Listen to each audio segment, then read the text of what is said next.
आप सभी का स्वागत है हमारे YouTube चैनल पर। वीडियो पसंद आने पर वीडियो को लाइक करें, शेयर करें और चैनल को सब्सक्राइब करें। निकल कर आ गई देश दुनिया की सभी बड़ी खबरें आपके सामने।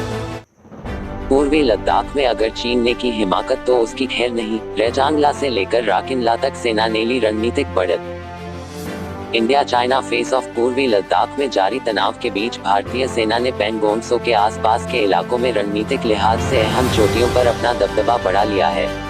इससे सेना इलाके में चीनी सैनिकों की गतिविधियों को आसानी से देख पाने की पोजीशन में है। अगर चीनी सैनिकों ने किसी तरह की दुस्साहस की तो उन्हें काफी महंगा पड़ेगा।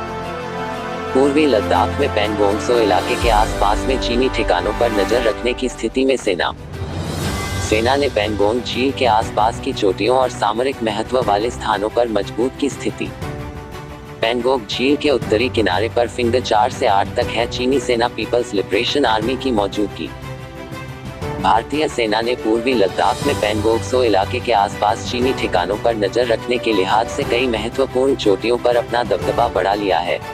वहीं क्षेत्र में तनाव कम करने के लिए दोनों सेनाओं के ब्रिगेड कमांडरों और कमांडिंग अधिकारियों ने अलग अलग बातचीत की। सरकारी सूत्रों ने इस बारे में जानकारी दी। सूत्रों ने बताया कि फिंगर 4 के चीनी कब्जे वाली जगहों पर कड़ी नजर रखने के लिए पैंगोंग त्सो के आसपास पर्वतों की चोटियों और सामरिक महत्व वाले स्थानों पर अतिरिक्त बलों को तैनात किया गया है। पर्वत श्रृंखला को फिंगर के तौर पर कहा जाता है। सूत्रों ने बताया कि पैंगोंग झील के उत्तरी किनारे पर फिंगर 4 से 8 तक चीन की मौजूदगी है। मॉस्को में चीनी विदेश मंत्री से मिले जयशंकर। क्या बॉर्डर पर घटेगा तनाव? अगस्त के अंत के बाद से भारतीय सेना ने झील के दक्षिणी किनारे पर रेजांगला और राकिनला में कई महत्वपूर्ण चोटियों पर दबदबा कायम कर लिया है। सूत्रों ने बताया कि दोनों सेनाओं ने चुशुल के सामान्य क्षेत्र में ब्रिगेड कमांडर स्तर के साथ ही कमांडिंग अधिकारी के स्तर की अलग अलग वार्ता की। बातचीत का मकसद तनाव कम करना था। आईएएफ का हिस्सा बने 5 राफेल। राजनाथ ने इशारों में चीन को समझाया पंगा मत लेना। रेजांगला के मुखबारी क्षेत्र में भारतीय और चीनी सेनाओं के बीच सोमवार की शाम ताज़ा गतिरोध के बाद पूर्वी लद्दाख में तनाव बहुत ज्यादा बढ़ गया है।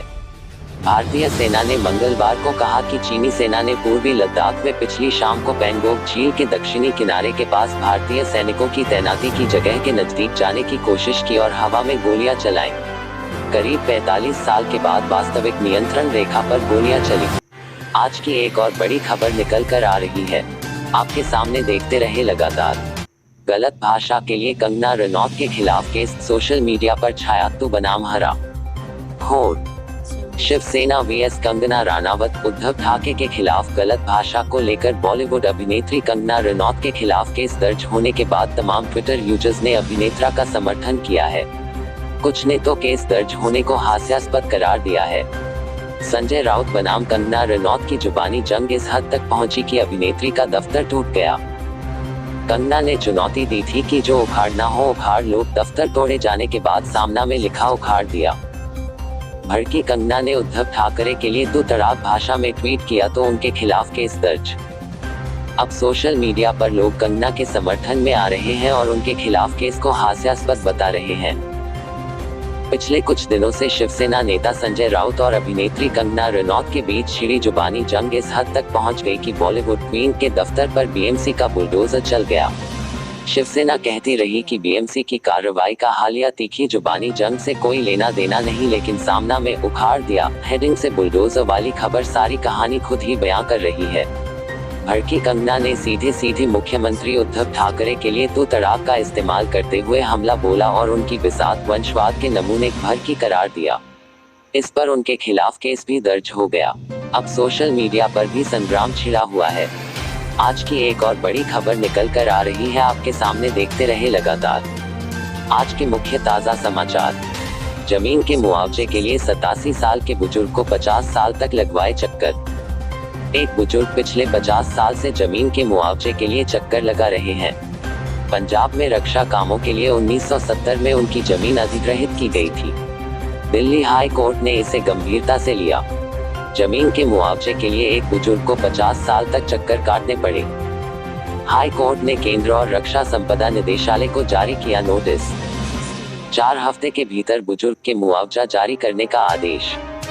पंजाब में रक्षा कामों के लिए 1970 में अधिग्रहित की गई अपनी एक जमीन का मुआवजा पाने के लिए एक बुजुर्ग पिछले 50 साल से चक्कर लगा रहे हैं, जबकि देश की सर्वोच्च अदालत 2010 में ही मुआवजे की रकम से जुड़े विवाद का निपटारा कर चुकी है।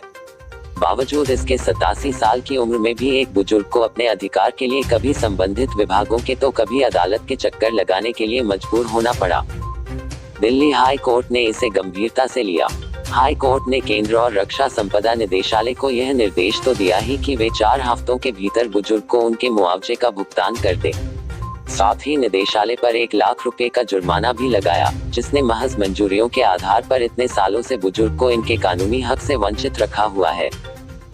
जस्टिस नवीन चावला ने यह रकम याचिकाकर्ता मोहिंदर लाल को मुआवजे के तौर पर दिए जाने का निर्देश दिया है।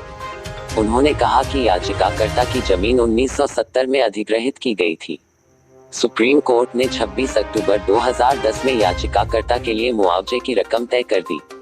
इसके बाद भी बुजुर्ग को इतने सालों तक परेशान होना पड़ा। याचिकाकर्ता की उम्र 87 साल है और इस उम्र में भी उन्होंने अपने कानूनी हकों के लिए चक्कर कटवाया गया। लाल ने एडवोकेट तरुण राणा के जरिए यह याचिका दायर की थी, जिसका निपटारा करते हुए हाई कोर्ट ने यह आदेश पारित किया। लाल के मुताबिक उनकी पंजाब के ममून गांव में 8 कनाल 10 मरला कृषि योग्य जमीन को रक्षा से जुड़े कामों के लिए रक्षा संपदा निदेशालय ने 1970 में अधिग्रहित कर लिया था। इसके बदले उन्हें 200 रुपए प्रति मरला की दर से मुआवजा तय किया गया, जिसे सुप्रीम कोर्ट ने साल 2010 के अपने फैसले के तहत बढ़ाकर 350 रुपए प्रति मरला कर दिया था। आज की बड़ी खबर आपके सामने, ताज़ा मुख्य समाचार देखते रहे लगातार। दिल्ली में नशे के कारोबार का खुलासा, 2 करोड़ की ड्रग्स के साथ विदेशी गिरफ्तार।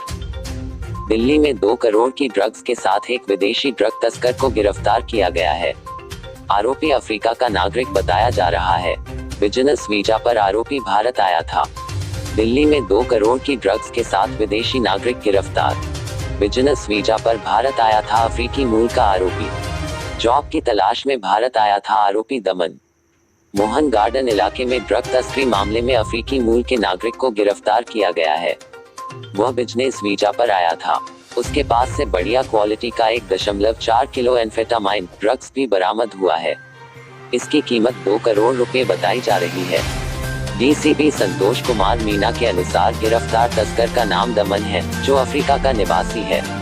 मोहन गार्डन के सब इंस्पेक्टर जगवीर को ड्रग तस्करी की सूचना मिली कि वह पोसावल चौक पर किसी को सप्लाई देने आ रहा है।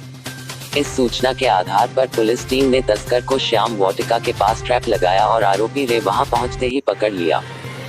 आज की एक और बड़ी खबर आपके सामने, मुख्य समाचार आपके सामने देखते रहे लगातार। रघुवंश प्रसाद के इस्तीफे पर लालू प्रसाद यादव की चिट्ठी बैठकर बात करेंगे, आप कहीं नहीं जा रहे, समझ लीजिए।